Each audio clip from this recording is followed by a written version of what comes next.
Салам алейкум, хурматли милләттәштәр, дуттар. Здравствуйте, уважаемые подписчики моего канала. Сегодня у нас в гостях долгожданный гость Руслан Сулейманов из Канады. Давно с ним не общались. За это время накопилось очень много событий, которые хотелось бы обсудить.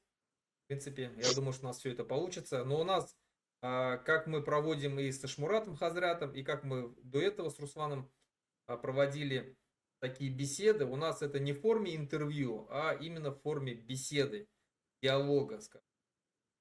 Тему мы можем обсуждать, как он свое видение может сказать, так и я свое видение сказать, и отвечать даже на вопросы Руслана также легко. Поэтому начинаем. Салам алейкум, Руслан. Алейкум салям, Руслан. Сколько лет, сколько зим? Асанат-то последний раз, наверное, мы встречались, когда только война начиналась, да, ведь? Ну, Пытались отговаривать людей, пытались донести объективную такую информацию, пытались, по сути, спасать людей от того огня, в который они сами себя бросают. С того времени, наверное, уже 2-3 года прошло. Вот. Я очень рад обратно быть на твоем канале. Вижу развитие, которое оно уже претерпело. Вижу развитие в тебе, как общественника, как государственного деятеля. И, честно скажу, ты, пожалуйста, вот это не убирай. Ты очень сильно прогрессировал за то время, которое я за тобой наблюдаю. Ну, условно, это примерно 3 года. До этого не сильно был знаком даже с движением там Башкор, да, и так далее. И в СБМ никогда не состоял. Был башкиром, таким довольно-таки активным и так далее. Но мы же хизмятовские, выпускники турецких школ, больше так мир за мир, миру мир, с такими лозунгами ходили. Но мир меняется, и, к сожалению, вот этот вот принцип там, вернее, подставь одну щеку, когда ударят по одной, оказывается, в этом жестоком реальном мире не совсем работает, поэтому за это время многие свои мысли, воззрения я пересмотрел. И стал немного правым, да, таким, не ультраправым, как Трамп, но все-таки весь мир уходит немного направо в политическом, во других отношениях. Поэтому я у себя тоже вижу какие-то довольно сильные движения направо. Но это нормально, потому что нам надо защищать то, что вот у нас есть, поэтому уход направо, я считаю, во всем мире это нормально. Давай, Руслан, сперва, наверное, начнем с того, что у нас сейчас идет священный месяц Рамадан. Наверное, поздравим тех, кто держит пост с этим священным Да, праздником. с удовольствием, конечно. Вот уже, кстати, треть прошла, сегодня был 9-й день. Вы, наверное, уже поели, да? Да, у нас уже ифтар Если был. мы еще не поели, у нас еще 4 часа есть. Вот я с завистью на тебя смотрю. Да, воспользуюсь моментом, хочу всех наших друзей поздравить с началом священного месяца. Не с началом, уже подходим ближе к середине. Вот, это тот месяц, когда все наши благие деяния умножаются, там в разных хадисах по-разному проходят, в зависимости от тех деяний, которые мы совершаем, в 10 раз, 100 раз, 1000 раз, а то и больше. Поэтому я желаю, чтобы мы все этим месяцем воспользовались в полную для того, чтобы на том свете вот этот Рамазан или следующий, который или до этого проходили, стали для нас некой палочкой-выручалочкой, которая нам сможет перейти самые тяжелые стадии, которые нас ожидают на том свете, когда мы предстанем перед Господом. Вот пожелания именно такие. Иншаллах, аминь, швай Богом. Аллах. Кстати, как вот в Литве все это проходит? Вы входите в гости, какая там примерно численность мусульман в процентном отношении? Насколько вот так дружите друг с другом, там, башкиры, татары, может быть, чеченцы, дагестанцы, турки? Как это все празднуется? Делаете какие-то общие ифтары? Можешь дать свое видение по Литве? Ну, скажу так, что, конечно же, как и в любой стране, здесь есть мусульманская умма. А, У нас есть свой круг общения мусульман. Это семья турков. Кстати, ты их знаешь, Ибрагим. Салям передавай. Валейкум ассалам, передам обязательно. Супруга у него татарка уфимская. Вот, общаемся, отличная семья, хорошие люди. Есть знакомые таджики, есть знакомые казахи, с которыми общаемся. Ну и, конечно же, делаем совместные ифтары. приглашаем друг друга в гости. Поэтому как бы вот так слишком большой круг, нету слишком большого круга общения, да, но, Мгм. скажем, нам хватает, общаемся, потому что здесь очень много Во- как бы разных народов. Но в основном, вот, конечно же, нам ближе наши башкиры-татары, которые здесь есть, их не так много, их очень мало, но и наши народы братские из Центральной Азии. Казахи, узбеки, кыргызы. Есть кафе у них, азербайджанцы. Есть у них кафе здесь, ходим в эти кафе, стараемся поддерживать вот так. Отлично. Ну, по мере возможности, получается, атмосферу пытаетесь собой создавать. Да, да, конечно. Озон. Я Давай, думаю, здесь побольше, конечно, диаспора гораздо. В Оттаве, наверное, мечети больше, чем в Уфе, честно говоря, даже. И численность настолько быстро растет, что на джума, то есть джума не раз проводится, а джума 2-3 раза проходит за день. То есть в час, в 2 и в 3. Ну, Ума такая, она очень разношерстная, потому что страна все-таки эмигрантская и очень много людей сюда приезжает. Но мусульман, конечно, очень-очень много. Мы больше общаемся с турецкой диаспорой, есть несколько семей из Башкортостана, Татарстана. К сожалению, конечно, нет той атмосферы, которая у нас была в Уфе, в Москве, мы по ней очень скучаем. Вот, когда мы там жили, я помню, мы Рамазан дома кушали с женой, сами вот, мы вдвоем, с детьми, это 3-4 раза в среднем. То есть неделю раз мы только с семьей. Все остальное время либо у нас гости, либо мы куда-то ходим. Здесь, конечно, вот такой взаимоподдержки, скажем так, фунаксыллы, да, гостеприимства нету, но более-менее, как сказать. ну, у нас в Уфе также, конечно, Терпимо. Рамазан, Да, да, когда был, все дни были расписаны, кому в гости идем, где ифтар да, да, будет, да. у нас или кому-то идем в гости, или в каком-то там кафе, да, такое. Ағындырады, И сейчас, ағындырады. наверное, так наши там египтар, кулдар. Так, ну, перейдем к нашим делам, наверное. Вот, Руслан, у меня вопрос к тебе такой по поводу... Давай сперва, наверное, немножко о глобальном, потом перейдем к нашим башкирским делам. Вот ты в Проблем. Канаде сейчас живешь, много лет уже живешь. э, И с приходом Трампа такая ситуация вообще как бы весь мир поменяла, риторика сильно поменялась. И вот эти последние наезды Трампа на Канаду, что сделает его 51-м штатом. Какие вообще, какое мнение канадцев вообще о Трампе? Э, Поддерживают они его, хотят ли они стать 51-м штатом, или наоборот, критикуют и возмущены. Вообще, какая внутренняя атмосфера? Скажи, пожалуйста. Да, вопрос очень даже правильный и супер-супер актуальный, потому что самый главный там торговый, и военный, там, политический, геополитический партнер США, наверное, один из них – это Канада. Язык абсолютно одинаковый, образ жизни одинаковый, и если даже границу пересекаете, из Канады в США и США в Канаду, если бы там не было какого-то блокпоста либо таможни, вы бы не заметили, что вы проехали в другую страну. Вот. Поэтому вопрос такой очень актуальный. Естественно, с приходом Трампа многое что поменялось, потому что раньше даже по интересам, по взглядам, все-таки либеральная партия, которая здесь пока находится все еще у власти, хотя Трюдо вроде бы ушел в отставку, но он все еще возглавляет Канаду, и взгляды демократической партии, они очень сильно совпадали. То есть Байден, Трюдо созванивались, никаких вопросов друг к другу не было. Но Трамп еще с прошлого своего президентства Трюдо не то что недолюбливает, а, наверное, больше даже ненавидит. Поэтому с его приходом здесь очень сильно это усугубилось. Еще особенно после того, как Трамп сказал, что объявит какие-то тарифы на Канаду, плюс 25%, да, на импорт. Это все еще не ввели, потому что, видимо, до Трампа тоже там много всяких переговоров ведется, но все-таки до него доходит, что от этого американцы точно так же пострадают, как и канадцы.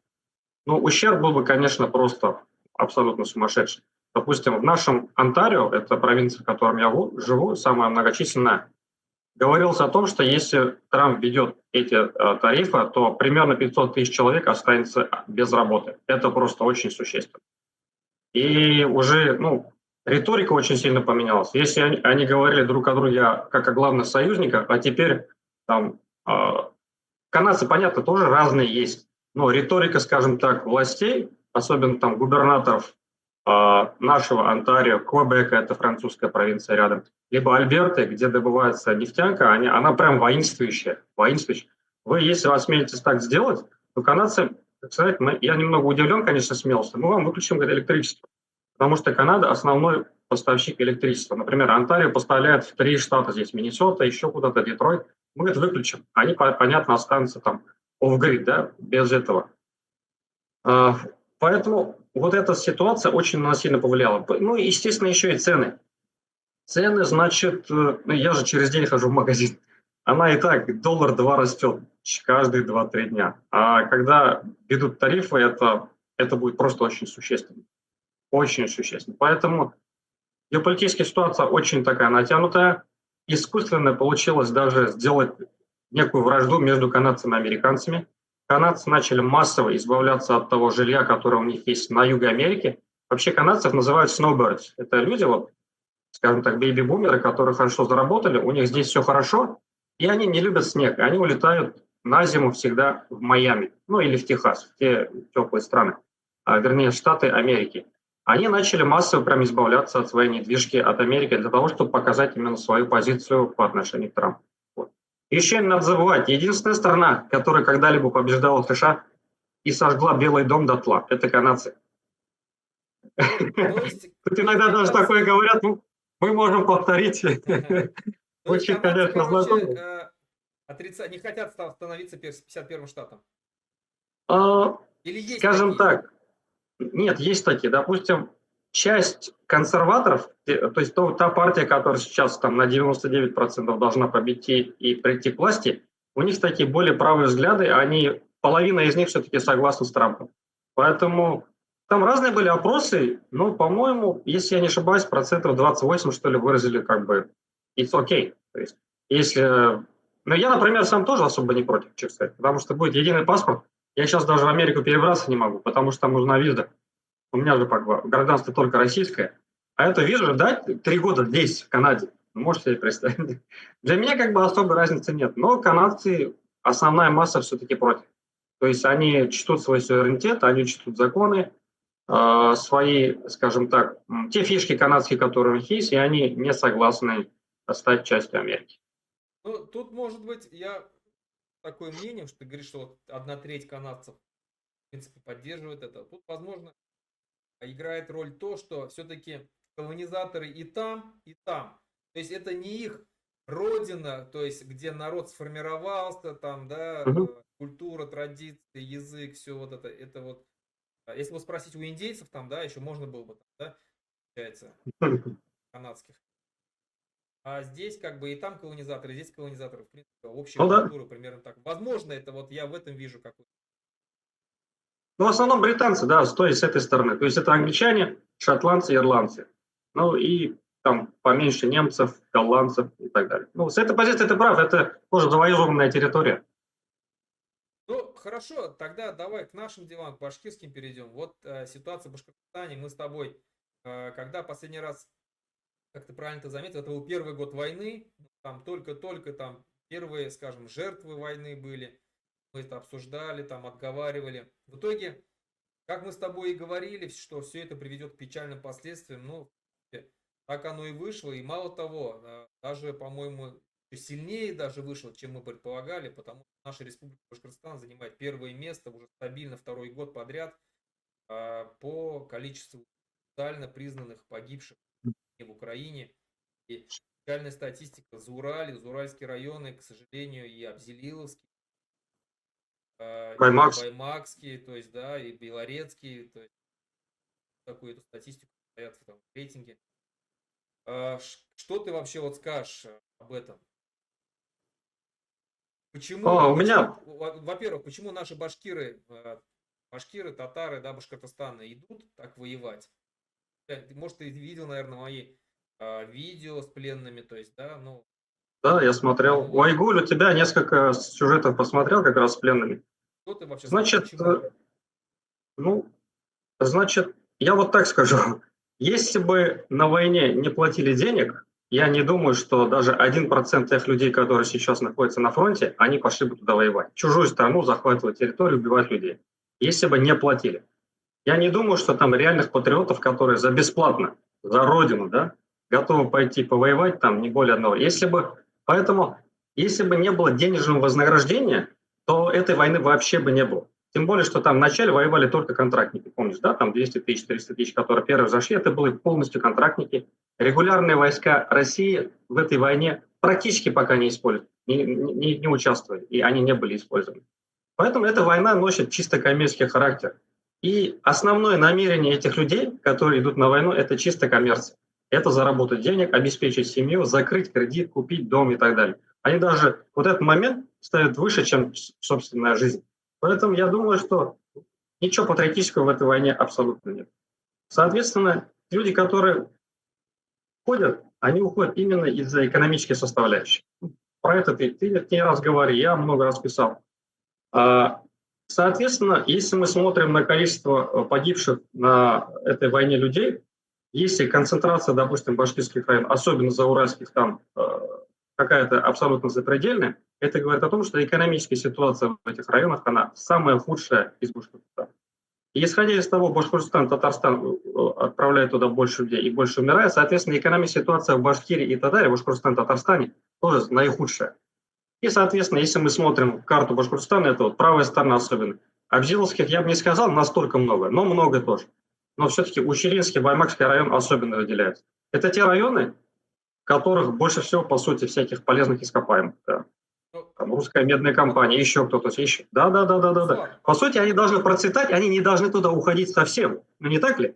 Ну, по логике вещей. Вот у меня есть как бы спорное такое вот мнение. Но Татарстан занимает второе место. Стабильно уже долгое время занимает. А Татарстан считается один из благополучных регионов России по достатку, по уровню жизни. То есть они всегда стабильны там в пятерке. И если там действительно вот взять по статистике москвичей, то есть их на сегодняшний момент у нас 5000 практически погибших, у них 1000 погибших, хотя у них там в 3 раза больше населения там, да, в одной Москве, чем в Башкортостане. То есть насколько, то есть, меньше идут москвичи воевать. Но Татарстан-то почему тогда идет воевать, если они так стабильно так же? Что ими движет? Ой, реально тяжелый вопрос. Либо нам, то есть там действительно живут чуть лучше, чем в Башкортостане, и намного лучше, чем в остальных местах. Либо это количество действительно зомбированных людей, либо они, значит, власти играют со статистикой. Либо мы действительно смелые народы. Да? Смелые и в то одновременно, к сожалению, ну, немного даже туповатые.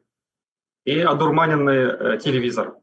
Можно ли здесь тогда сказать так, что вот здесь играет вот эта роль, которая нам уже десятилетиями, практически столетиями внушали, что вот мы народ воин, который там Северный Амур, всегда там за Россию, народ, который там ни одной войны не пропускал, там.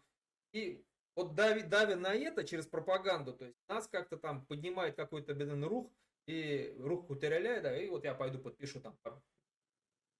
Такое возможно, нет? Есть еще такие? Конечно, возможно, но если так рассматривать, по сути, кавказских республик там должно было быть тоже очень много.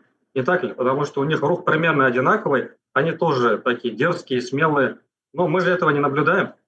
Там, допустим, от нас с Башкортостана 50 трупов в неделю, а у них 5, 3, 7. Понятно, там и пропорция населения другая, но все-таки там либо более население осознанное, до которых вот именно коммунистические принципы меньше дошли, потому что более горная местность, и далее они ушли, и они больше соблюдают ислам, поэтому, может быть, не совсем сильно пропили мозги. Возможно, этот момент тоже влияет. Может, они просто больше ненавидят Россию, чем башкиры. Башкиры уже, Урфашкан верят в эту действительно пропаганду, многие там Возможно, Союз возможно. У меня тоже есть знакомые, которые умерли с деревни, которые родился там Талку-Скарова. Со Скарова есть как бы знакомые, да. У меня отношение тоже к этой войне и к людям, которые туда уходили, менялось. То есть мне очень жалко наш народ. Как бы там, что бы там с ними не было, какой бы они там воззрения не были, кого бы они поддерживали, потому что это наш народ, и действительно тяжело, когда они умирают, даже за Путина. Но иногда в последнее время не сильно их жалею тоже, потому что это звучит, конечно, кощунственно, но идет такая фильтрация населения для будущих свершений. То есть те люди, которые за деньги готовы уходить и убивать, это же наемные убийцы. Наемные убийцы, да. Нации, да? Хочешь сказать? Да, самоочищение нации, допустим, если даже строить свою страну, людей, которых вот так вот легко обмануть и куда-то послать, которые к тебе же оружие на тебя также могут повернуть. Я думаю, идет такая фильтрация, которая, возможно, айрлебовым, да, как говорится у нас в религии, наоборот, очень даже положительно отразится на всем. Допустим, какая-то ЧП возникнет, да, и если этих людей будет меньше, то опять Хабиров к оружию сможет привести меньше людей, которые будут, допустим, противиться той же независимости. Поэтому, что бы там ни было, я думаю, идет очищение от не совсем так морально чистых там подкованных политических людей в нашей республике для того, чтобы для нас дальше возможности, допустим, добиться независимости, да, стать суверенным и процветающим государством стало гораздо больше. Аллах знает лучше, и, иншаллах, его план, он гораздо лучше, чем нас, и все будет хорошо. Ну тогда вот, ну скажи, смотри, вот согласись, что в основном молодежь не поддерживает, как я вижу, вот в Инстаграме, допустим, я вот много где ВКонтакте, там, да, то есть комментариями вижу, что поддерживает войну, как правило, это вот такое 40 плюс в основном Да. население. Вот. А Которые молодежь, чуть-чуть успели пионерами побыть. да. То есть, а молодежь, это которые, ну, долго уже при Путине там, да, живут, и советской власти немного побыли. А вот молодежь, как правило, не поддерживает. Меня вот это вот здесь поразил случай BBT. Да, вот этот вот молодежный певец, который разыграл целый спектакль там, да, что, мол, сперва ездил, выступил перед воинами, а потом там якобы меня заставили там, да, то есть, а потом вообще выложил это, надсмехаясь над всеми там, да, это я угорал, я чтобы просмотров было больше, то есть, такой, как ты вообще скажешь, вот что по такое это поведению?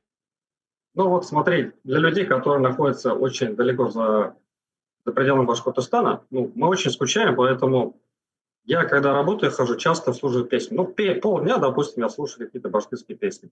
И BBT у меня был одним из тех людей, которых я больше слушал больше всего. Как воодушевляешься, там, когда особенно Айгай Салават поет, песни, которые он перепел у Караван-сарая, начинаешь быстрее работать. У меня рух поднимался, да, как башкира за рубежом. Но, к сожалению, вот эта ситуация меня очень сильно выбила из колеи. Вечером сижу, кушаю, у меня настроение ноль. Жена на меня смотрит, говорит, из-за BBT. Я говорю, да. Ну, конечно, потому что это было реально абсолютно неожиданно. И потом, вот ты правильно говоришь, он вроде как извинился, а потом такую шутку, такую лютую разыграл, которая никакие моральные, там, этические принципы абсолютно не лезет.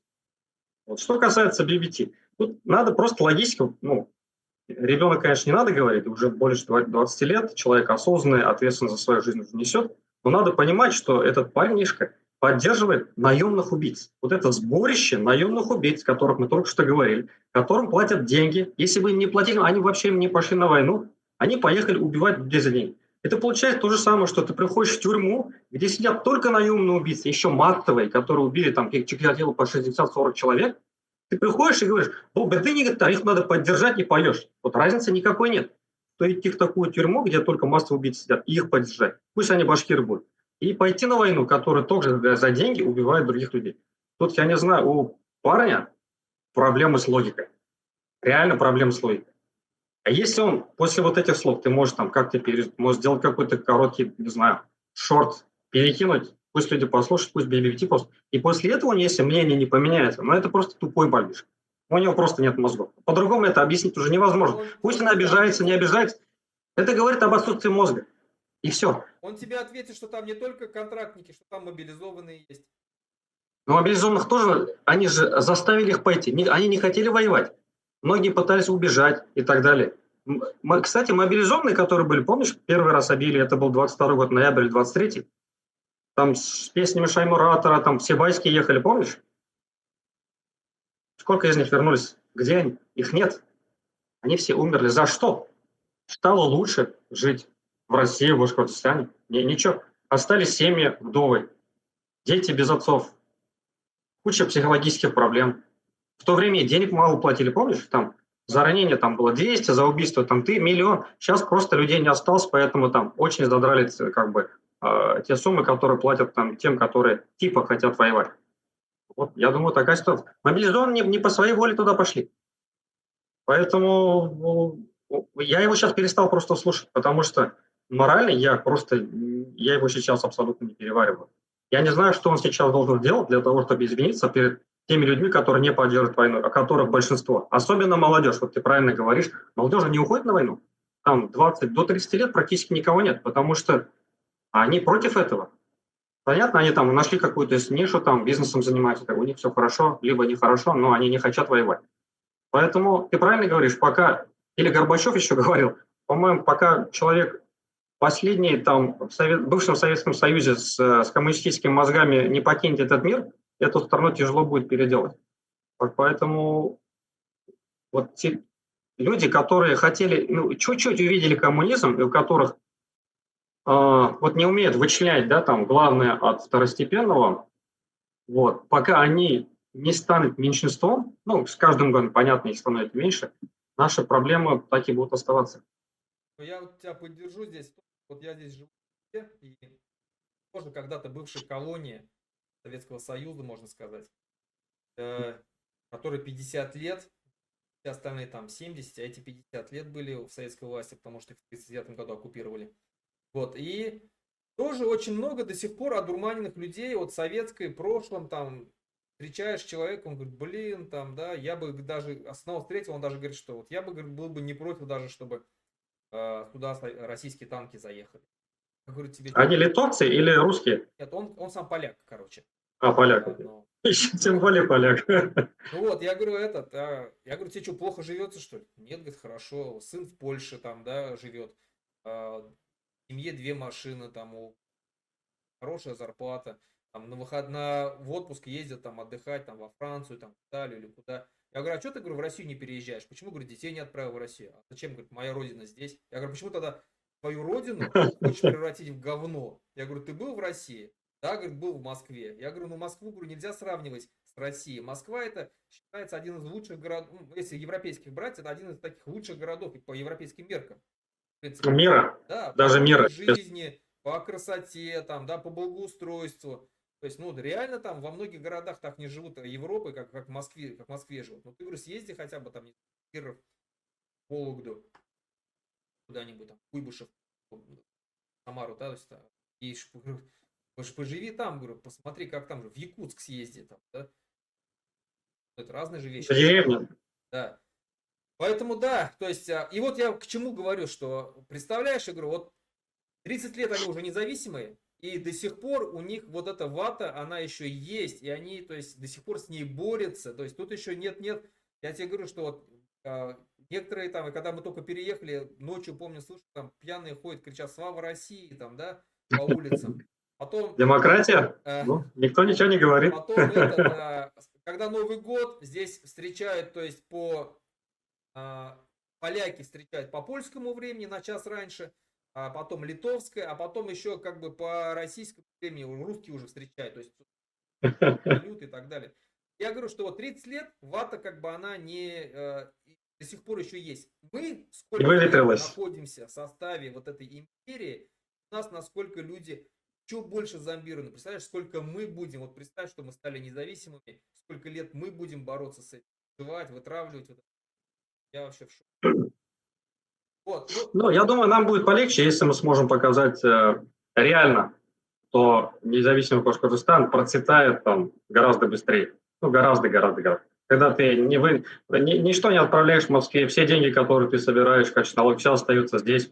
Если получится какую-то абсолютно некоррумпированную администрацию построить, за 3-4 года мы так рванем, что я не думаю, что там симпатизантов совка вообще должно будет остаться.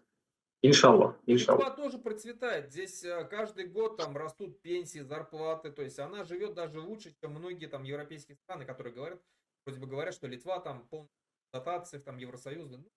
Есть страны, которые намного хуже. Литва отличается, я согласен. Да, я статистику, кстати, позавчера только смотрел.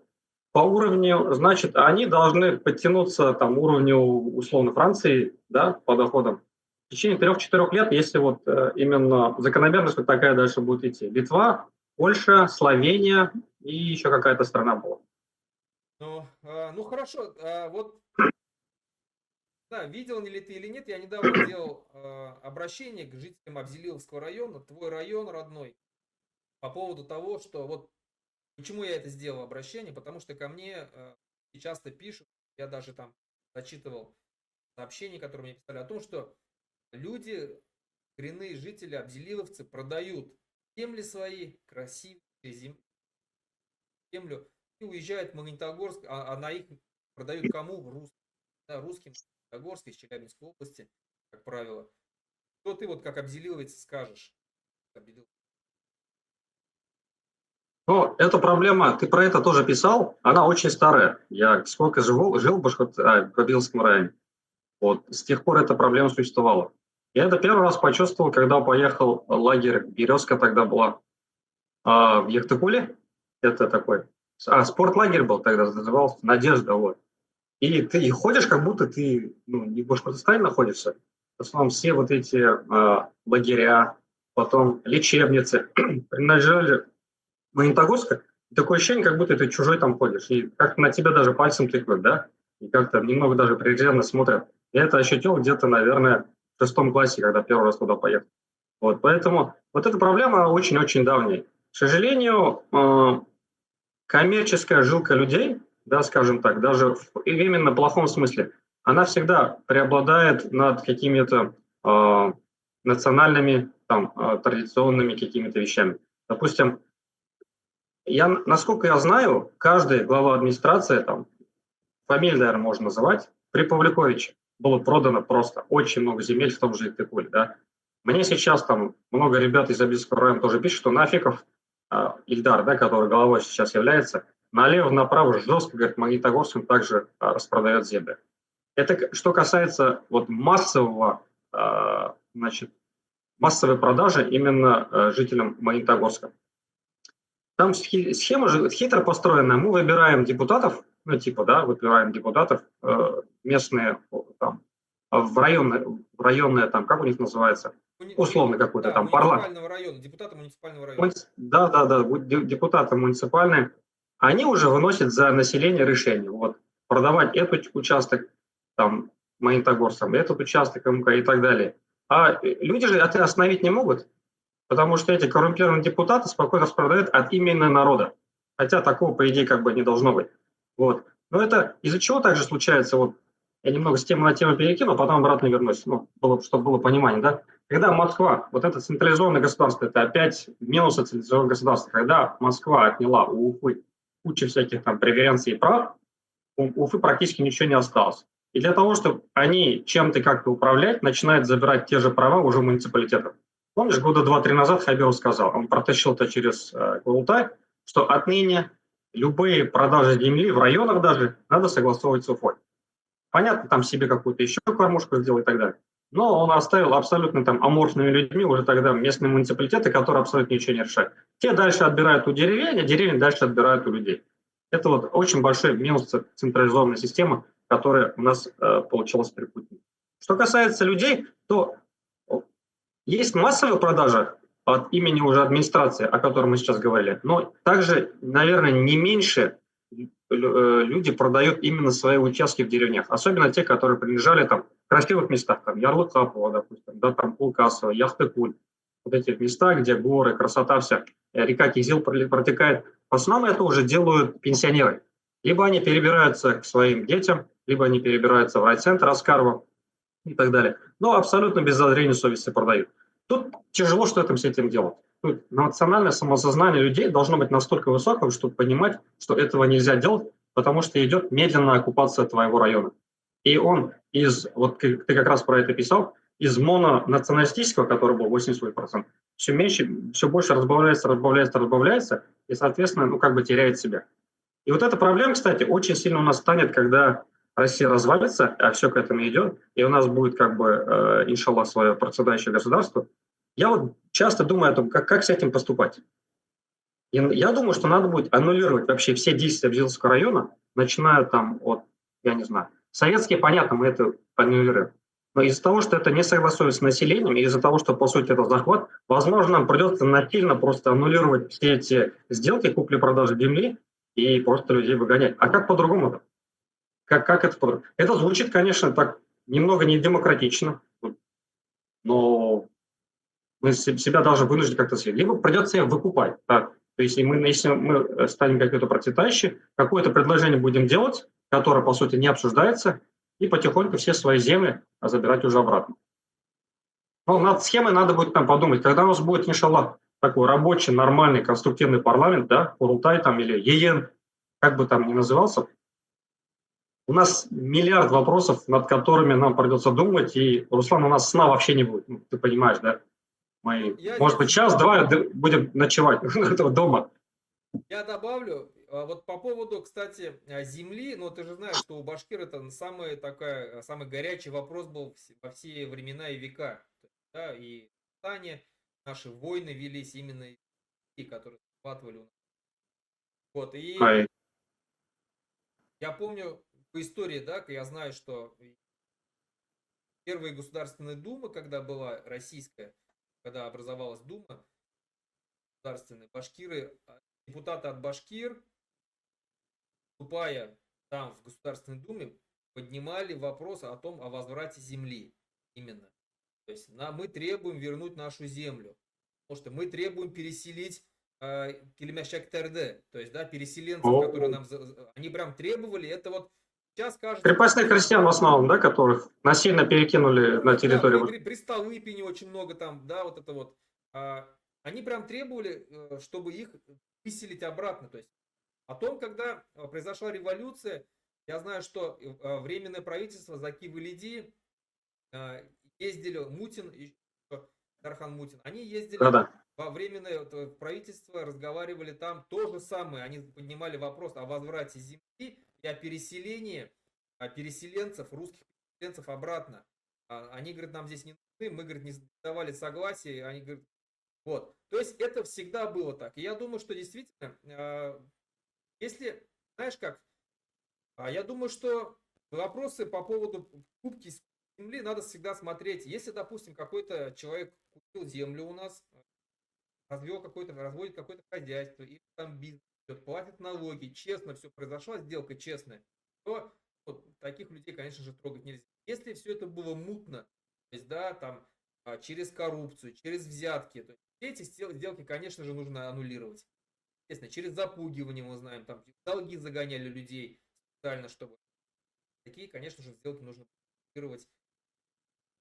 Это мы будем давать, спускать уже на разрешать местным властям. Местные, когда власти выберут своих честных депутатов, главу районов сами у нас будем стараться так, чтобы муниципалитет практически не зависел от действий Уфы, действий столицы. Они сами как бы все решали, налоги оставляли у себя.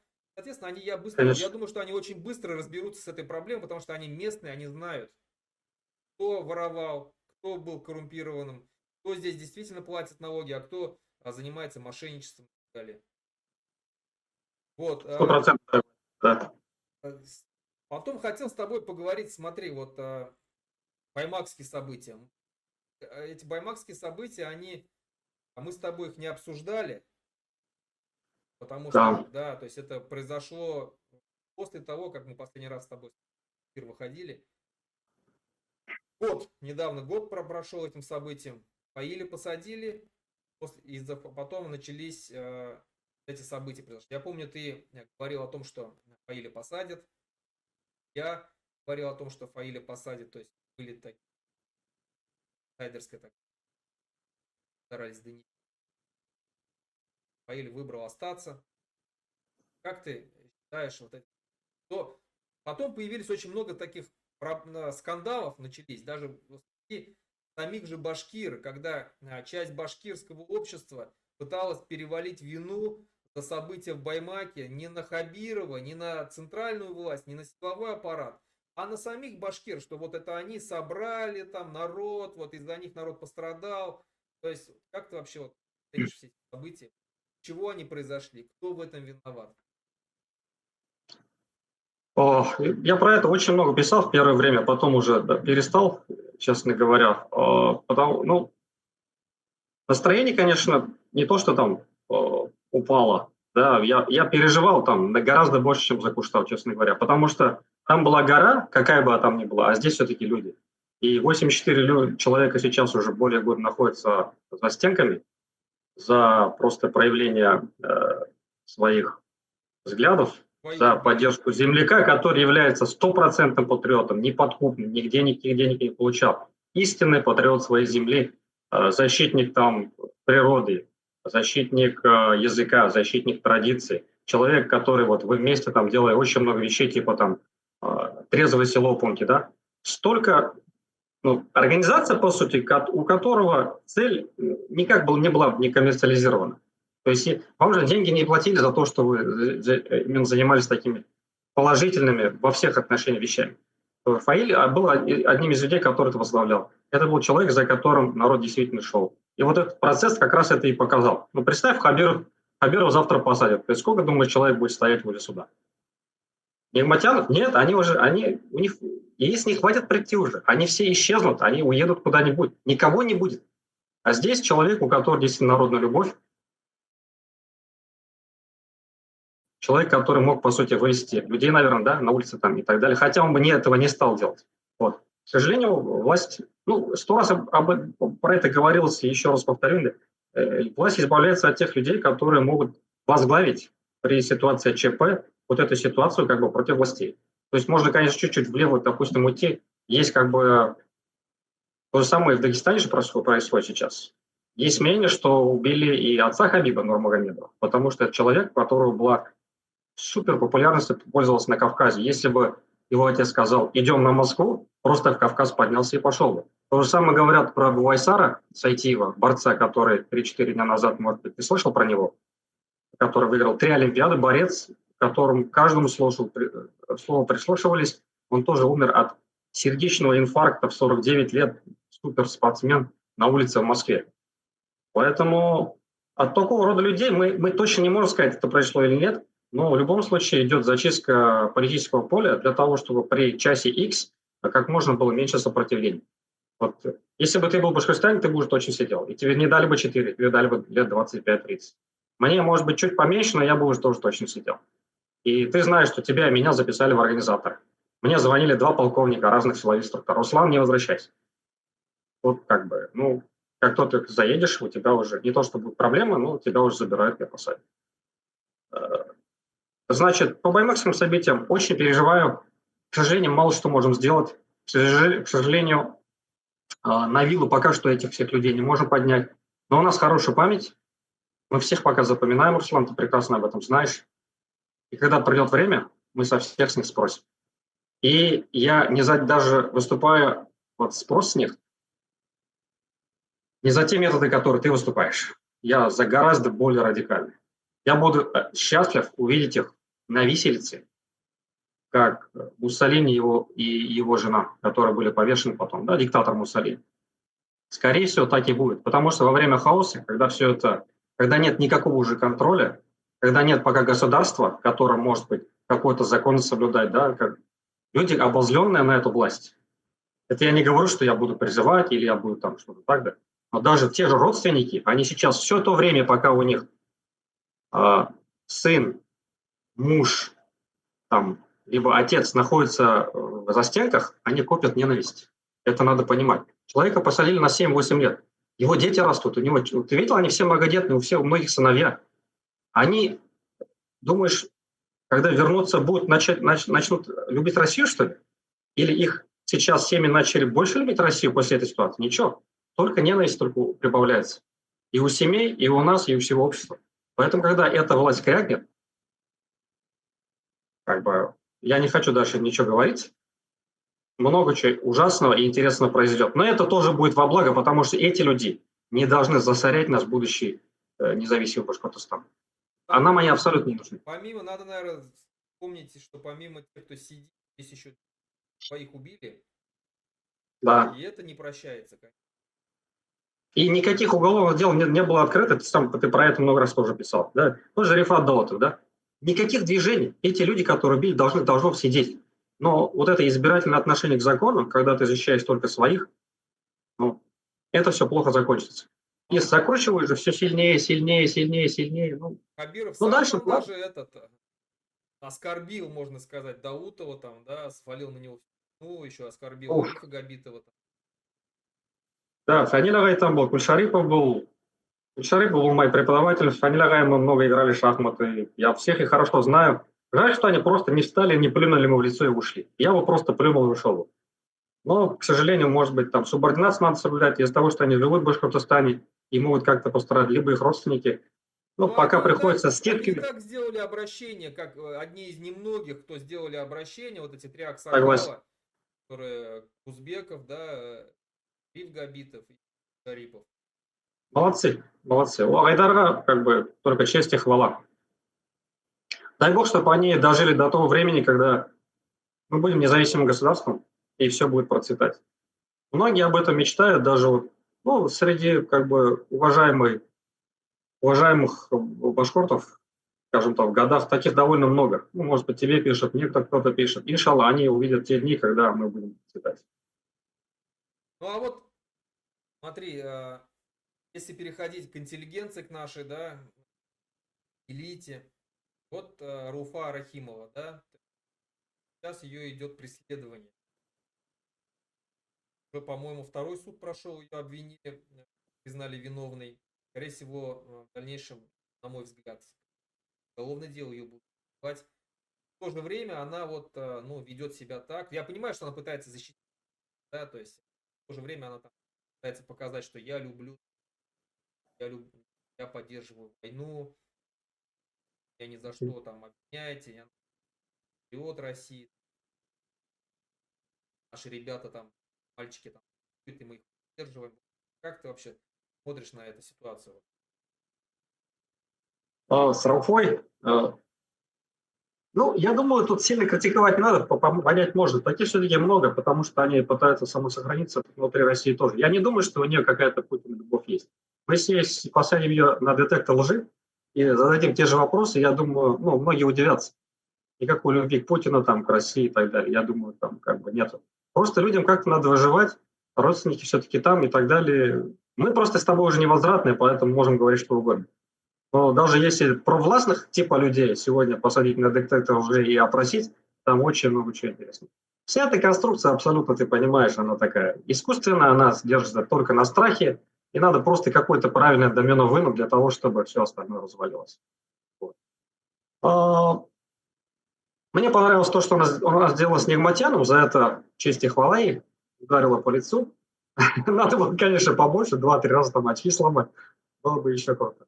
В этом отношении Шмурат Хазрат хорошо высказался, я думаю, он высказался за всех, скажем так, правильных башкортов. Как бы мы к Рокке не относились, но за нас она хотя бы ударила Нигматян. На этом ей спасибо. Вот. Ну, мне лишнего как бы добавить к этому там по ситуации РФ особо нечего.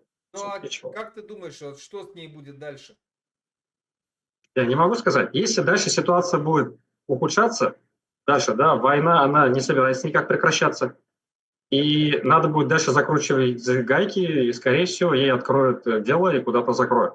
Но если будет какое-то облегчение, к которому Путин очень сильно стремится, потому что он готов любые условия там США выполнять, он готов за стол переговоров садиться там по миру и так далее. Это говорит о том, что он понимает, что реально происходит в России. Это он понимает, что его власть вот-вот закончится, потому что экономический коллапс уже стоит на носу. Люди там закредитованные, да, там санкции все-таки играют как-никак свою роль. Недовольство населения растет. Он понимает, что эта война, длящаяся как можно больше, ближе продвигает его как бы конец. Но одновременно, я с темы на тему немного перекинусь, но конца войны тоже не видно. Объясню почему. Вчера американцы объявили о том, что они перебрасывают свои контингент, самый большой, 35 тысяч, из Рамштайна, из Германии, они его перебрасывают в Восточную Европу, Польшу. Венгрию. Венгрию, да. Также они говорят о том, что Польшу сделают ядерной державой. То есть все идет к тому, что вот только будет эскалация.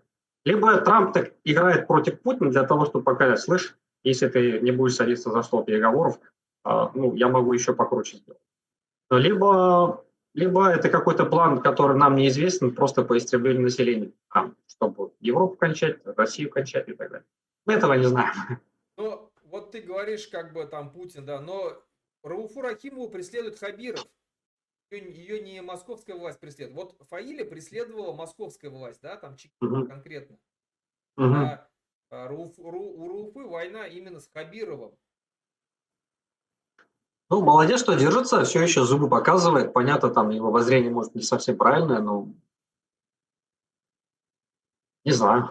У Хабиров сейчас тоже все меньше всяких рычагов остается. То есть каждый день сажают его людей. Вот ты видишь, да, у него там из его аппарата практически уже ничего не осталось. Соответственно, его влияние тоже уменьшается. Я про это писал, ты, по-моему, тоже поддержал, то, что он держится только за счет того, что посылает мясо на войну. Если бы этого не было, это абсолютно недееспособный глава, который вообще не умеет работать, у которого все вон из рук плохо. Поэтому даже Путину, несмотря на то, что он такой вот шайтафан, невыгодно держать Хабирова, который по сути, дестабилизирует ситуацию и дискредитирует самого же Путина.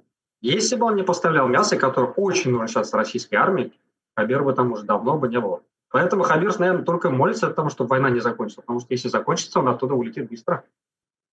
Поэтому насчет влияния ее на Рауфа тоже уменьшается. То есть он, как в первое время, не может попросить силовиков там, о какой-то услуге. Когда только он пришел, он мог, так сказать, да, позвонить там Следственный комитет, сделайте это. Даже позвонить, возможно, в ФСБ, сказать, сделайте это.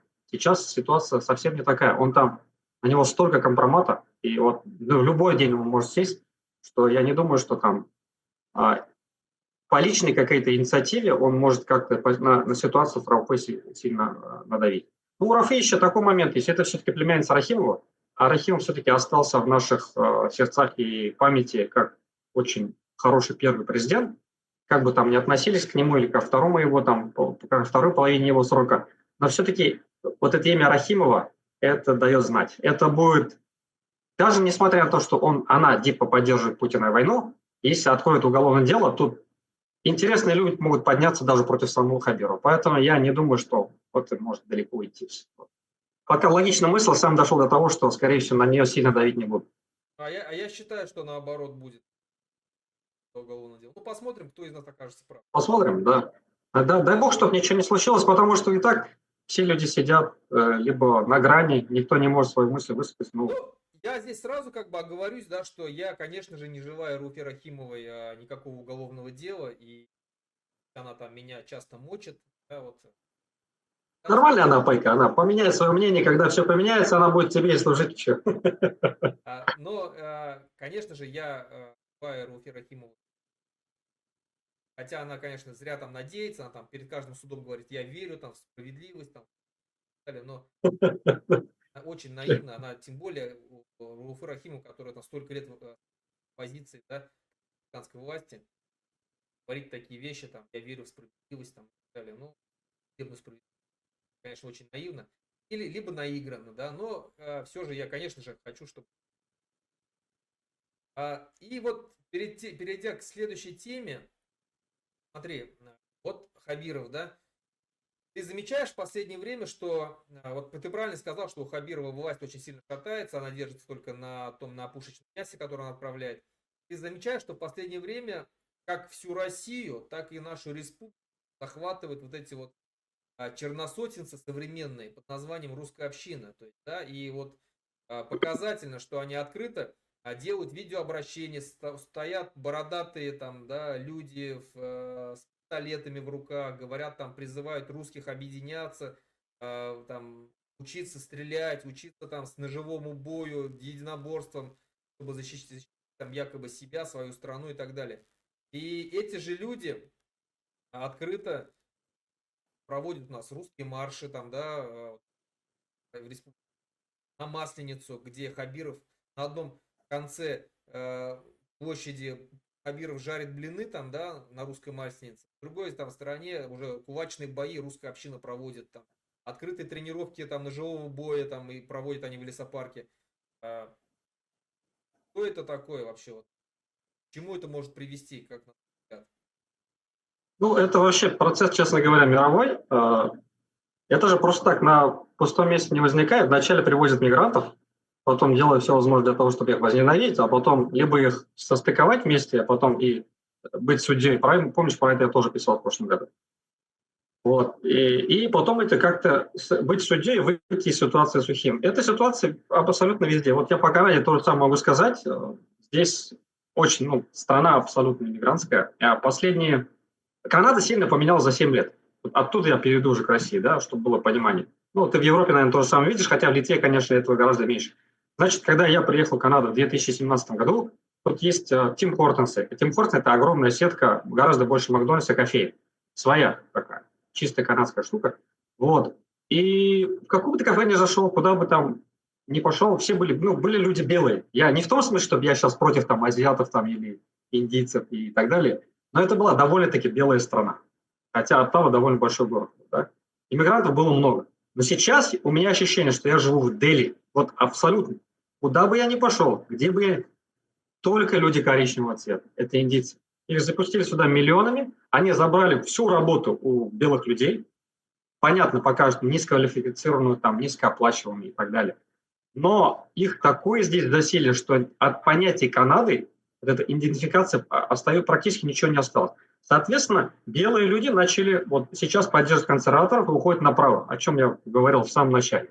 Я сам, как иммигрант, сейчас абсолютно против иммиграции. Я становлюсь ультраправым в Канаде, и я ненавижу здесь иммигрантов. Говорят же, что бывшие иммигранты больше всего ненавидят иммигрант, которые... Объясню почему. Потому что они действительно много чего не соблюдают. Вот последний случай был, значит, неделю назад где-то. Я еду на работу, есть тут понятие скулбас. По утрам забирают такой желтый автобус, едет огромный, и детей забирают в школу. Потому что люди сами не водят, а именно скулбасы. Возможно, ты видел это в американских фильмах. Автобус такой останавливается, такие борта выходят, стоп горит, 4 красных вот эти аварийки горят. Ты не имеешь права эту машину обгонять, то есть этот автобус, потому что ребенок может пересесть дорогу туда и так далее. И пока он не загрузится, пока не выгрузит, ты стоишь, ждешь.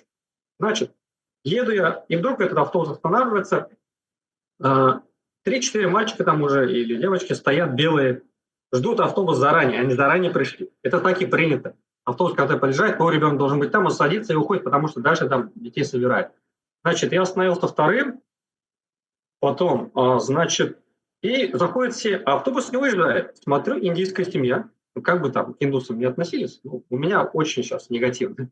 С балкона увидели, что автобус приехал, отец с ребенком выходит, потихоньку идет к автобусу. Все люди ждут. Начали машины накапливаться. За мной уже там 5 машин, с той стороны еще 5 машин. Все торопятся на работу, это 8:30 утра. Ребенка посадил, помахал, думаю, сейчас уедет. Нет, вторая индусская семья выходит, тоже с балкона посмотрели, медленно плетется к автобусу. Машин стало здесь уже 20, там 15. Садится, я думаю, сейчас уедет. Нет, третья семья выходит, там, с многоэтажного дома. И все это время ждут. Все канадцы очень толерантные, они любят вот так просто так потерпеть, да? Сидят, я вижу, там все напряженные, там машина уже с поворота в другую сторону ушла, столько машин накопил.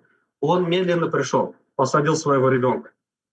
В конце концов, не выдержал, пару человек попипикали. Я не выдержал, открыл дверь, несмотря на что это Рамазан, высказал все, что я о них думаю, и дальше поехал. И таких случаев ты все больше и больше становится, когда люди не приемлют культуру, у которых нет каких-то нормальных этических каких-то, они не знают, как все это работает, да. Здесь 2 раза мне факт показали, извиняюсь за выражение, когда я заехал на машине. Оба раза оказались арабы. Я его догнал, стекло опускаю, говорю, салам алейкум. Он говорит, алейкум салям, брат, я не знал, что ты мусульман. Если бы ты знал, что ты мусульман, я бы тебе факт, говорит, не показал. Ты что, вообще что ли? Поэтому мигранты здесь, вот в западных странах, и во Франции тоже самое творится, в Италии, это наиболее, как бы мы к ним относились, несмотря на то, что это мусульмане и так далее, они портят вот эту идентификацию. И это происходит по всему миру. И у меня ощущение, что все эти президенты договорились для того, чтобы вот столько людей завести в свои страны, исходно там белые, там азиатские, неважно, да, для вот того, чтобы люди начали друг друга ненавидеть. Тут, по сути, посеять фитну. А фитна – это всегда сознательное деяние, которое, по сути, идет от сатаны, который внедряет, скажем так, в тех властимущих людей для того, чтобы ситуацию еще сделать хуже. Вот это же то же самое сейчас. Вот, и сейчас Запада и Канады уходим, и то же самое творится в США, уходим в Россию. Там же тоже завезли очень много мигрантов, миллионами, там, с Киргизии, Таджикистана, Узбекистана. Да, они нам ближе, да, они тоже тюрки, они практически говорят на наших языках, у них культура гораздо более схожа, чем с россиянами, но в то же время Россияне, которые, ну, по сути, чувствуют себя хозяин вот этой огромной территории, они понимают, что идет какой-то нападок на их культуру, на понятие там россиянин, да, на какие-то их традиции. И, соответственно, люди становятся потихоньку, то есть они раздувают маленькую преступность, которую они, по идее, совершают, и гораздо меньше, чем те совершают белые люди, и настраивают людей против друг друга. Вот. В конечном итоге у меня ощущение, что это делается во всем мире сознательно для того, чтобы создать такого рода структуры, как русская община, вот, для того, чтобы потом а, натравить всех друг на друга, выступить как-то судьей, разрулить ситуацию, может быть, жестко, а может нет, обратно обрести какой-то авторитет и, соответственно, параллельно решая еще кучу других вопросов. Даже уменьшение населения планеты. Я не знаю, там, что еще за этим стоит. Но этот процесс идет не только в России. Он есть везде. Ты, наверное, видел, в Германии уже начали говорить Хайль Гитлер, там группу уже молодых людей, тоже против иммигрантов. Это идет по всему миру. За этим всем стоит, честно говоря, я думаю, что это Деджаль, либо это ну, сатана, да, по-нашему, по-мусульмански говоря, который пытается сделать какой-то хаос. Я ухожу очень далеко от темы, но если вот ты, начиная с русской общины, вот так будешь по теме, как бы поэтапно подниматься, по нашей вере это, ты как мусульманин тоже должен это понимать, в конце концов будет стоять сатана, который сеет хаос на всей земле для утверждения такого понятия, как антихрист. Я думаю, что если эту ситуацию не разбирать вот так вот узко, уйти наверх, это все идет именно, все нити ведут именно как бы к сатане. Но у меня ответ именно такой. Ну, Конечно, ситуация плохая, то, что это как бы создается, но я не думаю, что она настолько как бы серьезна. Да, их стало как бы гораздо больше, они стали быть на виду, им дают, к сожалению, провести тот парад, который не дадут башкиртам провести. Попробуй ты башкиров собери, да, 70 машин. Раньше вы могли ездить, сейчас этого нет. Ты сразу экстремист, и ты на 7 лет поедешь. Но, к сожалению, россияне же чувствуют, что это их страна. Русские думают, что Россия – это вся их. Поэтому им позволено это, а, к сожалению, нам не позволено. Сейчас что можем делать? Только освещать, как вы это делаете, выступать против. Это, к счастью, работает. Многие вещи, которые ты писал, они все-таки понимают, что перегибают палку. Да, даже по тем как бы политике, которая сегодня внутренняя, да, которая все ведется, видим, что многие те вещи, которые особенно ты пишешь, там, Ишмурат пишешь, да, они все-таки прикладывают ухо, и некоторые вещи они начали ограничивать. Надеюсь, что у них тоже хватит ума для того, чтобы не накидывать порох на тот огонь, который создается, да, и делать как можно больше хаоса.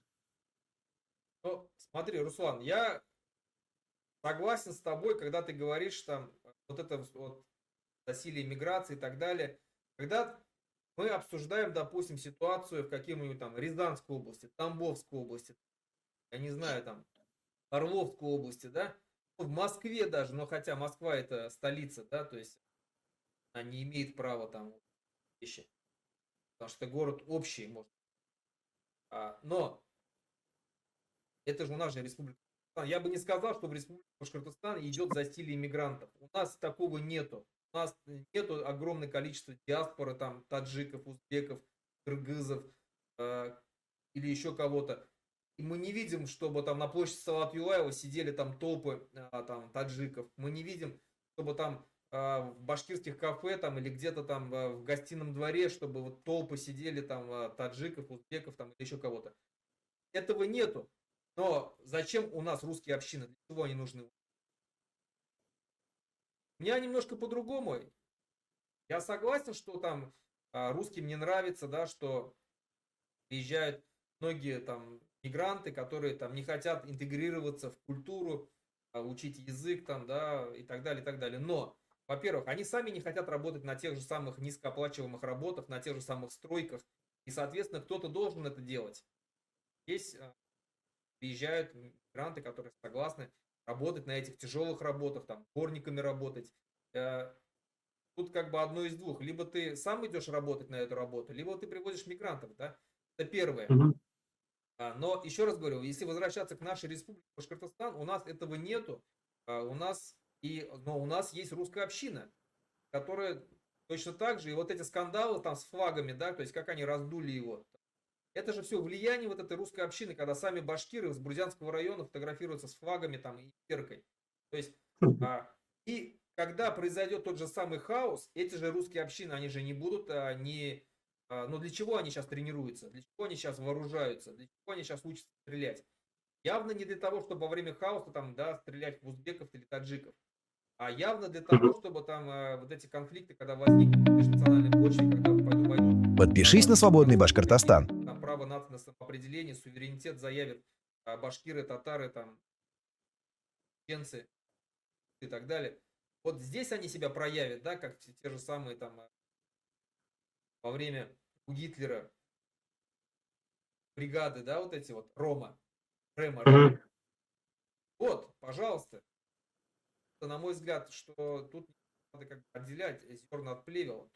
То, что в русских регионах там они хотят навести порядок, пожалуйста, но данный регион, кажется, должны башкиры наводить порядок. Нет, здесь я согласен. Просто я хочу сказать, что сознательно это привозилось мигрантов, чтобы именно такого рода дать импульс появления именно такого рода там, группировкам, как русская община. Понимаете? Да? Она же на пустом месте тоже не может возникнуть. Они делают его как будто бы против киргизов, но я понимаю, что оно делается против башкортов и татаров. Да, согласен. Но что мы можем сделать? Что сейчас мы можем пока только говорить, не так ли? Или там взывать там каких-нибудь там к разуму и так далее. Ну, понятно, что этого не будет, к сожалению. На мой взгляд, А, я даже вот опрос же проводил у себя на канале о том, что лучше для башкиры, вот что лучше, чтобы приехало в Республику Башкортостан 100 тысяч казахов, 100 тысяч узбеков, 100 тысяч кыргызов, или и чтобы уехало 300 тысяч русских, да, то есть вместо 300 тысяч, 300 мгм. тысяч русских из Башкортостана уезжают, и вместо них приезжают. Вы согласны на это или нет, да? Многие поддерживают это, многие считают, что есть даже, ну, есть какая-то часть, которая там хочет, да, то есть в Мгм. такой степени она там русских полюбит, для них там казахи меньшие братья, чем русские. На мой взгляд, если у нас будут жить там 100 тысяч узбеков, ну, живут у нас 100 тысяч чувашей и 100 тысяч марийцев живут. Нормально живут, в принципе, да, мы от них никаких проблем не видим. А мне кажется, что если будут там 100 тысяч узбеков, 100 тысяч кыргызов, казахов, это нас только обогатит, потому что это будут мусульмане, которые там увеличат мечетей. Это культура обогатится, будут открываться кафешки, там, да, какой-то бизнес. Тем у нас 300 тысяч русских, да, живут, которые вот выходят на русские марши, которые протестуют против строительства мечетей, которые с имперками там бегают, кулачные Мгм. бои проводят, там вооружаются и так далее. Но мне кажется, выбор очевиден. Не, понятно, но смотри, тут есть очень опасная штука, которой вот воспользуйся моментом, я тебе скажу. А, Ты часто, когда в своих постах пишешь русские, русские, русские, русские. Вот у меня куча русских друзей, у меня с ними вообще никаких проблем нет. Но ты меня понимаешь, потому что с такими русскими у нас тоже проблем никаких нет. Вот мне кажется, в твоих постах это надо четко указывать. То есть постоянно говоришь шовинистически настроенные, либо имперски настроенные и так далее. Да. Но некоторым людям это реально задевает. Вот прям, я поэтому некоторые вещи, многие вещи как бы не перепащиваю. Потому что я проблем не вижу в дружбе с русскими. У меня действительно много друзей с ними. Поэтому нам надо быть тоже очень осторожным, когда мы говорим, для того, чтобы даже объективно нормально настроенных, там, разумных русских не настройте против себя. Вот над этим, мне кажется, более нам надо больше работать для того, чтобы они понимали, что они нам никаким образом не враги. Ты меня понимаешь. Просто я хотел сделать замечание, потому что в твоих постах, ну, ты просто говоришь русские, русские, русские, русские, русские, ну, мы с ними ничего не Смотри, собираемся делать. Да-да. Руслан, я здесь как бы объясню. Я Мгм. согласен с тобой, у меня два лучших друга русских. Я вырос в русском селе. У меня очень много хороших Правильно. знакомых среди русских. Но даже они, а, когда вот спроси у любого из них, готовы ли вы учить башкирский язык, у них все вылезает тут же вот этот вот врожденный шовинизм, что вот они до такой степени выше стоят всех нас, что вот они не обязаны учить башкирский язык, даже живя в Башкортостане. Их дети не обязаны учить, потому что вы все знаете русский язык. Первое. А, То есть вот это вот, когда с ними знаешь, говорить про независимость Башкортостана, они тут же против. Хотя почему против? Ну, живут русские в других, там, в Казахстане прекрасно живут, они даже сейчас выступают в защиту Казахстана против своих же русских, которые там что-то пытаются там говорить, что это наши земли. То есть а, к сожалению, вот либерально настроенная русская оппозиция, ну, либералы, финские либералы, башкирские, башкортостанские либералы, те же самые. У меня с Лилией Чанышевой были дебаты, когда она говорила, что башкирский язык не надо учить обязательно, что нам никакие двухсторонние договоры между Башкортостаном и Москвой не нужны, что это все как бы атовизм, что это все прошлое, нам это не надо, вот Рахимов такой был. То есть у них это есть, к сожалению, понимаешь? Но я хоть и говорю, что это не, конечно же, я там говорю, что это не все русские такие, но, к сожалению, так думают, так как мы, поддерживают наше право нации на самоопределение и то, что Башкортостан может стать независимым государством, 0,1%. 0,1%. Понятно. Но у тебя еще выборка такая, вот, во-первых, ты был в Башкор, ты сказал, что у тебя как бы друзья, понятно, русские есть, там, ты в Первомайском, по-моему, вырос, да? В Ишимбайском районе. Петровская. Петровский, я такой, русская деревня вроде бы. Или село, да. Да, ну, у тебя выборка тоже такая, более националистически настроенная, поэтому, ну, тебе надо понимать, что надо, ну, немного там влево уходить там, от той статистики, которую ты получаешь. Если еще ты банишь каких-то людей в Телеграме, потом еще делаешь какие-то опросы, то, возможно, это. У тебя не совсем объективная ситуация вырисовывается. Нам просто, Руслан, ты пойми, нам надо реально больше работать, наверное. Вот, к сожалению, у меня особенно времени нету, потому что, ну, все-таки Запад, да, этот подлый капиталистический, вообще времени нет. Тем более сейчас еще сын родился, и даже посты не могу писать. И для меня как бы все как бы понятно. Мало как бы, может быть, внимания уделяю, мало постов про это пишу. Но надо, наверное, как-то собраться, меньше, может быть, спать, не знаю, вместо 4 часов, 3 часа, и как-то просвещать людей по этому вопросу. Но мне кажется, мы немного не дорабатываем. Я поэтому сделал замечание. Да. Но как бы не настроить, вот как я и говорил, таких более нормально умеренных русских еще против себя, это будет плохо. А то, что касается башкирского, если у нас будет независимое государство, они будут вынуждены учить это, какие проблемы-то. Башкортостан обязательно государственный язык. Мы еще говорили о том, что будем делать какие-то меры для того, чтобы мотивировать людей, чтобы они изучали. Допустим, в тех же госструктурах, вот как здесь делается, пост я про это тоже писал в канале, если знаешь французский, английскому, у тебя зарплата больше. Потому что здесь два государственных языка, это английский и французский. Вот то же самое. А почему не сделать в Башкортостане со знанием башкирского там плюс 30%? Все побегут сами учить. Если люди готовы побежать, умирать за деньги, да, вот на Украину, язык выучить, где не надо ничего делать, у тебя только интеллект будет вырастать, ты сможешь больше общаться. И за это еще доплачивать, там культура растет, популяризация Башкортостана происходит. Я думаю, люди на это согласятся вообще с большим удовольствием. Проблем не должно быть. Я с тобой согласен. Я с самого начала выступал за башкирскую политическую нацию, куда будут входить представители всех народов, проживающих в республике. Но Согласен. вот я выкладывал проект будущего нашего независимого Башкортостана, который ты читал, выкладывал в Фейсбуке. В Фейсбуке у меня огромное количество друзей из либералов. И все они выступили против того, что вот башкирский язык государственным языком. То есть, ну, никак не хотят. Я, конечно, согласен, что, возможно, многие там во время хаоса там как-то, да, русские еще больше, русские, имеется в виду вот это шовинистическое, да, как ты говоришь, нужно постоянно оговариваться. Да, они еще больше дискредитируют себя в глазах нормальных людей. Когда наступит хаос, когда мы начнем бороться за свою независимость, им придется либо выбирать нашу сторону, либо идти в стороне Москвы. Хотя они прекрасно понимают, что Москва там, да, отнимает все у нас, то, что можно. То есть они же живут в этой же самой республике. И Да. у них зарплаты, потому что они русские, нету у них выше зарплат, потому что они русские, потому что только они русские. Точно так же они живут в этой же самой обобранной республике, где когда москвичи там шикуют, а уфимцы как бы, да, не шикуют. Вот, поэтому здравые люди, я думаю, что сделают выбор. Но в любом случае мы должны, не глядя на мнение там, русского населения, хотят они независимость, хотят независимость, мы должны продвигать свою вот эту точку зрения, свою идею, свои цели к тому, что мы обязательно станем независимы. А вы уже там, ребята, сами решайте. Либо вы с нами и остаетесь независимым в Башкортостане, принимаете правила игры, принимаете наши законы и Мы вам обещаем, что через там 15 лет пусть не вы, но ваши дети будут жить в прекрасном государстве, демократическом, свободном, как сегодня там, ну, та же самая Литва, вот, да, как да, сравнивать.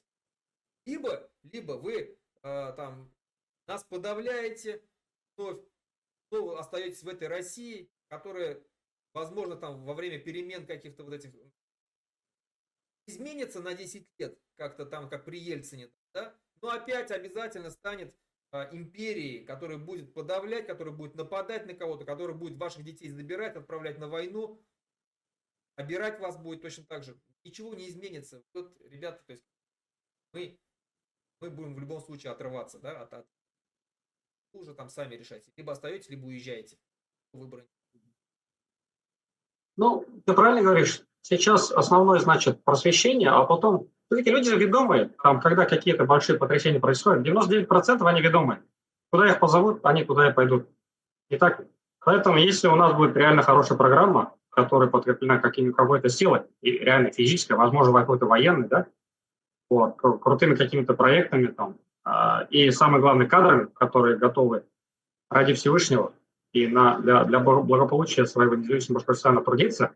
И это такие люди, о которых очень, скажем так, хорошо большинство высказываются, то, я думаю, у нас проблем не должно быть вообще никаких. И вот, к слову, мне бы одну историю с Саидом Нурси хотел рассказать. Нурсисты же у нас запрещены, ладно. Значит, его, понятно, там Ататюрк ненавидел и так далее, и многие государственные там информационные агентства ненавидели.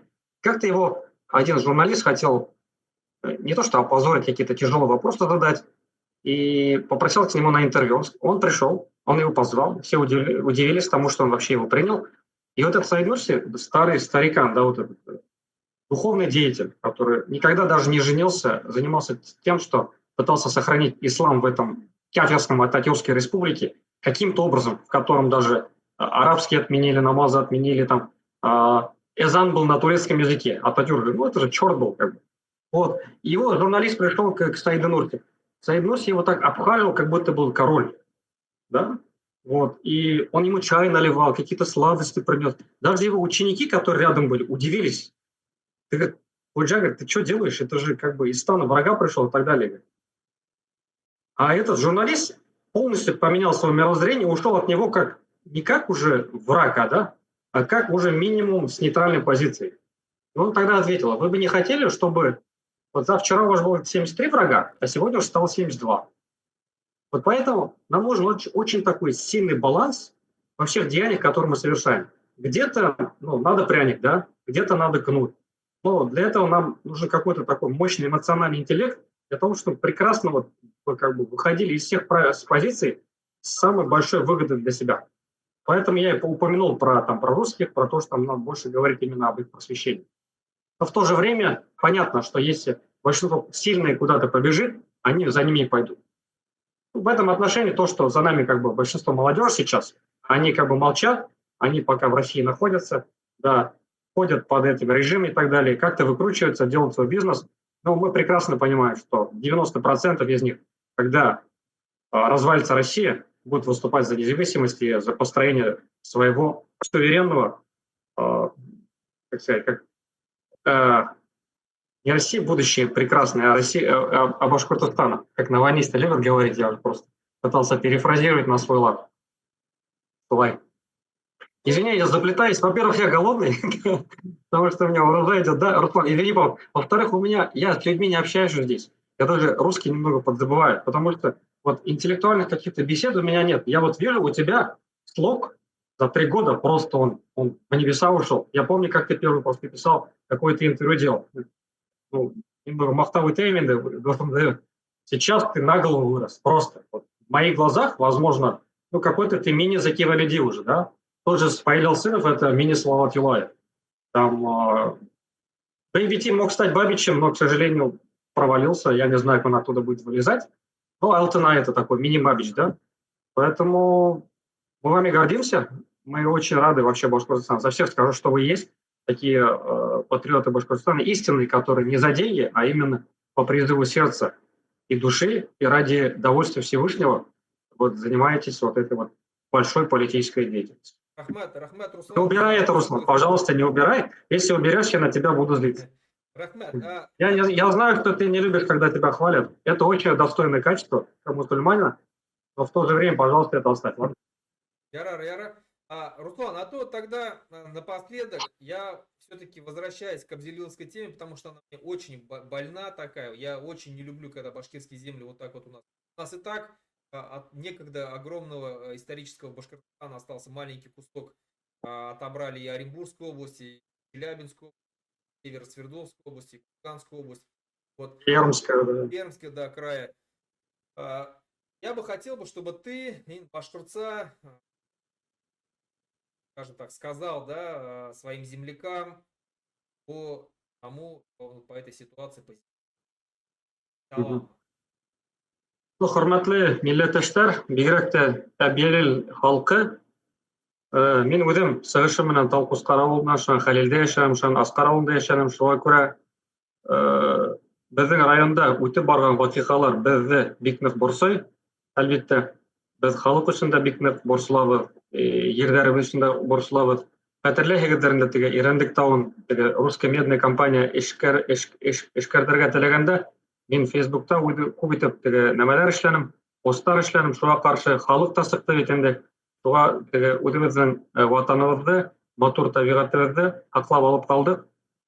Куштау вакыйгаларында мин беләм, моны Әбиәлдән минимум 70 машина китте. Куштау шул вакыйгаларында егет шунда йыелган халыкка. Безнең район булмаса ла, терәк булып сыгырга бик күп яшьтәр бардылар, карттар бардылар, терәк булып сыктылар. Шуңа күрә мин беләм, что безнең Әбиәл районында бик белемле, югары белемле, акыллы һәм патриот халык яшәй. Безнең эргәлә теге Силәбе өлкәһе булуы, әлбәттә, безнең өчен бик зур вызов. Ни өчен дигәндә, безнең шул матур табигатьте басып алырга теләгәннәрнең саны күп. Кемдер уны теге белеп эшләй, кемдер уны белмәенчә эшләй бит инде, сознательно, несознательно әйтәбез. Ләкин шул ук вакытта киләчәктә уйлап, без үз ярдәребезне һатмашка тиешбез. Шуңа күрә, әгәр мөмкинчелегегез булса, кулдан килгәнчә үзебезнең ярдәребезне килмешәктәрдә башка халыктарга бирмәскә тырышыгыз. Ни өчен дигәндә, әгәр даже акча эшләһәгез, мәсәлән, үзегезнең шунда берәй йер бүлегегез бар, участок бар ди. Ни тиклем акча эшләй, 500 мең. Ул 500 меңгә барып бер машина алагыз да, ул 3-4 елдан бәт барыбер бетә бит инде. Ләкин шул вакытта без үзебезнең туган Башкортстанның бер китәген башкаларга бирәбез. Онда улар күсеп киләләр. Шуң безнең башкорт халкы әдәя һәм шуның күп нәтиҗәләрне һанап үтәргә була. Шуңа күрә ошыларны күз уңында тотып, һезгә шундай мөрәҗәгатем, әзрәк аңлырак, әзрәк яуаплырак үзегезнең хәрәкәтләрегезне эшләгез. Ни өчен дигәндә, безгә үзебезнең милләтте, үзебезнең йерләрне һаклап калырга кирәк. Ләкин менә ошындай һәрбер төкерек дип әйтәйек, безнең халыкка, йерләргә каршы эшләнгән, әлбәттә, безнең көчебезне әҙәйтә, безнең йерләрне әҙәйтә һәм безне көчсөҙәйтә. Шуңа минең мөрәҗәгатем, ондай нәмәләр менән булышмайык. Безнең менә администрация ондай нәмәгә кызганычка каршы йерләрне күп хата дигәнчә, уларга ла каршы торайык. Шул Илдар Нафиковка барып әйтеп, безнең башкорт йерләрен һатмаска әзрәк басым яһайык һәм башка милләттәргә үзебезнең йеребезне һатып маташкан кешеләргә лә матур итеп ул хәрәкәтләрдән, ул адымдардан яңгыш булуын турында әйтеп үтәргә тиешбез. Шундай мөрәҗәгать безнең Әбиәл халкына, гомумән безнең башкорт халкына. Рахмет, Руслан. Подпишись на «Свободный Башкортостан».